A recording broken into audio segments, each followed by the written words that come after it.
గౌతు శిరీష్ గారు. ధన్యవాదాలు అధ్యక్ష. గిరిపుత్రుల జీవన శైలిని, వారి విధానాన్ని, వాళ్ళ ప్రాంతాల అభివృద్ధిని ఉద్దేశించి ఏర్పాటు చేయబడిన ఇంటిగ్రేటెడ్ ట్రైబల్ డెవలప్మెంట్ ఏజెన్సీస్ అధ్యక్ష.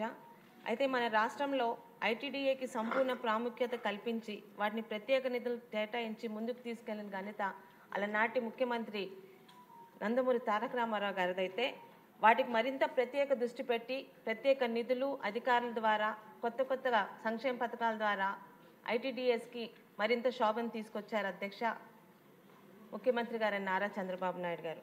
అయితే 2019లో అడ్డగోలుగా జరిగిన జిల్లాల విభజనలోని శ్రీకాకుళం జిల్లాలో 8 నియోజకవర్గాలు ఉన్న శ్రీకాకుళం జిల్లాలో ఈరోజు ఐటీడీఏ లేకుండా పోయింది అధ్యక్ష.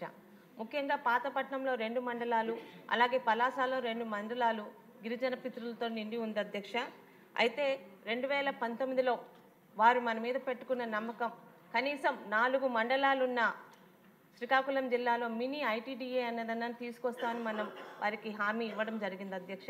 సదరు మంత్రి గారిని ఆ మినీ ఐటీడీఏ ద్వారా వారు మన మీద పెట్టుకున్న నమ్మకాన్ని ముందుకు తీసుకెళ్తామని, అది ఎప్పట్లో తీసుకొని వచ్చి వారు మన మీద పెట్టుకున్న నమ్మకాన్ని మరియు ఐటీడీఏ వస్తేనే ప్రత్యేక నిధులు ఎక్కువగా వస్తాయి, అది మన జిల్లాలో అంటే ఇప్పుడు జరుగుతున్న అభివృద్ధి మరింతగా జరుగుతుందని వాళ్ళు నమ్మకం పెట్టుకున్నారు అధ్యక్ష.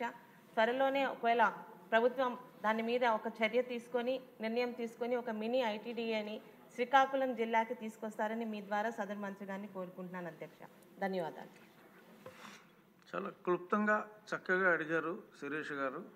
అందరూ కూడా ఆ శిరీష్ గారి మార్గాన్ని ఫాలో అవ్వమని చెప్పి నా రిక్వెస్ట్.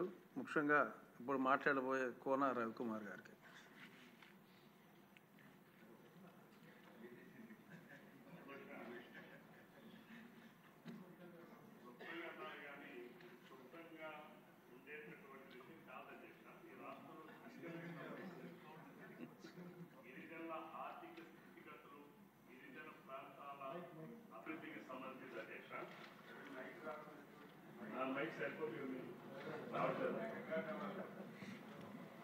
అది ఆడు ఓపెన్ చేయాలి ఇక్కడ అధ్యక్ష.